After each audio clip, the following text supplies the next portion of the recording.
Hello, good evening. My name is Mr. Hayes, and I'd like to welcome you to Parent-Teacher Night. Um, Today, I'd like to go over some of the expectations for students in the forensics class. So I will quickly go through the slideshow and explain what the class is about. So this is forensics. My name is Mr. Hayes. When the class is in session, we're meeting in person. We meet in Sonderling Room 2503. The course is really about crime scene investigation, and this is just a list of some of the topics we'll be covering this year. So far, we've covered history, crime scene, physical evidence, fingerprinting, and we're currently in biometrics. So this is just a handful of topics we'll be covering throughout the year. Students are expected to be in class on time. So when we're in session in class, they're expected to be in class on time. They're expected to pay attention during class and to complete all work on time. And on time means turning it in by the due date. Late work will receive a reduced grade. And also, students are encouraged to come to extra help when they need it. Now, for the remote learning, because where students are half in and half out now, students are expected to log in and join the team meeting each and every day. So even when a student, it's a goal day, but a student's a green student, the student would still be expected to log in and participate in the class. So even when they're home, if school is in session, they're supposed to be logging into class. Students are expected to check the post, which is the announcement page, and also the assignment tab every day to see if there's new information given out. And students are expected to submit and turn in their assignments when due. And again, when they turn in work late, it will receive a reduced grade. This is an example of the team's start page, which I'll come back to later. I'll show you where to find all this information, but this is what the student would see when they log in. And in this case, we're on the post page. So this is where all the announcements are posted. Any assignments that have been assigned would be posted here. Any announcements would be posted here as well. The grading for the class is as follows. So exams are 30%, quizzes are 10% of the grade, classwork and lab work is 30%, homework is 20%, and participation is 10%. You can find on Teams, you can find all the assignments and the grades listed on Teams. So if you want to go into your child's Teams, you can actually look and see what assignments they've been given and what grades they've received. And also you can log into eSchool through the parent portal and you can look up your child's attendance and also their grades. And you would also know if they were missing any assignments there as well. So you have access to all this information through the internet very quickly.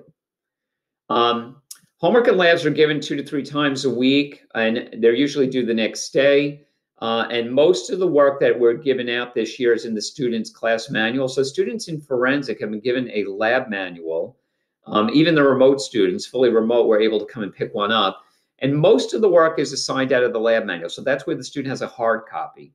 I do, of course, put the work up online as well. And there are times when students are given extra work that is not in the manual, they would be given a hard copy. But all the work that the student is given can be also found in the digital notebook. Quizzes and tests quizzes are given each week. Tests are usually given at the end of a unit. And I always announce these a week in advance so students know they're coming. We will have a midterm halfway through the class. And then at the end of the year, there is a final exam for the class. Additionally, this class is offered for college credit. So students can actually earn 3 college credits from Farmingdale University. So we have an agreement with Farmingdale to give college credit for this class. Students would have to pay for this. We're still working out the details for that this year, so we haven't finalized it yet, but as soon as we know, I'll let students know. Last year, it was $150 for 3 credits. But if a student was on free and reduced lunch, they were able to take the class for $75. So that's actually a really big savings. If a student's planning on going to college, they can earn 3 college credits for $75. That's a real good bargain. Okay, resources and extra help. I have extra help each day when we're in school. I have extra help on Thursday afternoons, but I also have extra help every morning. So before school starts, a student can come to me if they're having problems or they need to make up some kind of work. Study hall periods, if a student is in study hall, they can come to my class for extra help if they need to make up work. And then, of course, for remote learning, I have extra help pretty much every day. At any time, I'm available through the Teams chat. And usually this goes right to my phone, so I'm pretty quick about getting back to students when they have a question. For parents, I have contact information. You can call the school. If you call the school, the secretary will take down the message and I'll call you back, but that usually takes me till the next day to get back to you. A quicker way to get to me is to email me. I usually respond to those pretty quickly, definitely within the same day. If you want, you can log onto your child's Teams chat and you can send me a message through Teams chat. Or the other way the district is using this year is the Parent Square, which is a very quick way. Basically, this is sending a text message directly to me, and I usually get back to you within that day. So there's a number of ways for you to get in touch with me.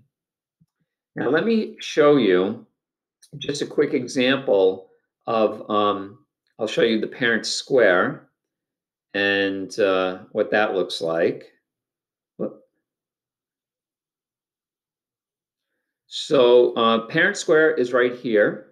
So if you wanted to, this is a great resource. They send out all kinds of information, announcements. There's a calendar here of events that are happening in the district that you can look through and upcoming events. For example, here they're sending out information about filling out the FAFSA and extra help to do that. Also, you can click on here, messages, and you can create a message, just say new message and send it to me. The thing that's nice about the message is that you can send out the message and have it translated to a different language or translate it from Spanish to English. So if Spanish is your first language, that makes it real easy. Again, the calendar here, it tells you upcoming events in the district. So this is a really great resource to use if you want to find out what's going on in the district.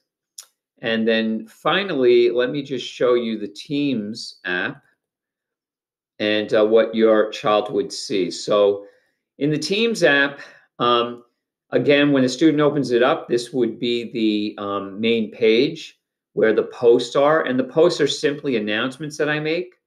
So it announces, like, for example, we're having an exam.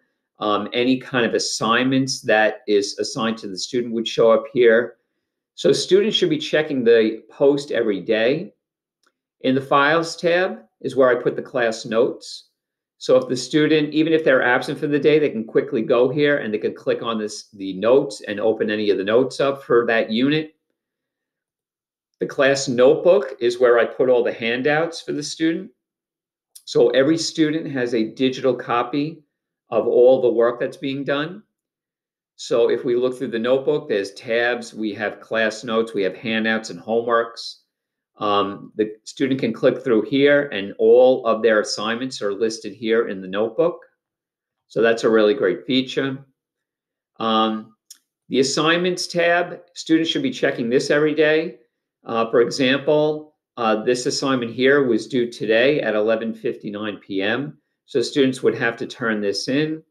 So as a parent, you could check your child's assignment tab to see if they're having the assignment that's due. And then finally, the grades. If you click on the grades tab, it would list this lists all the students, but it would list just your child, and it would list all the assignments that your student is required to do, and what the grades are. So you would know if the student turned it in or if they just viewed it and if they got any credit for it. So this is a great resource if you want to keep up on what your child is doing. You could easily go here. And once again, you could also check on eSchool to see where if your student is doing their work. So eSchool is another great way to see if they're doing all their work. Okay, I hope this was informative and that it helped you understand all the different resources available to you. So you can keep track of your students' work and make sure they're doing what they're supposed to be doing. Okay, once again, if you have any questions, you can simply send me some information. Just contact me through one of those methods, and I'd be happy to get back to you. Have a great night.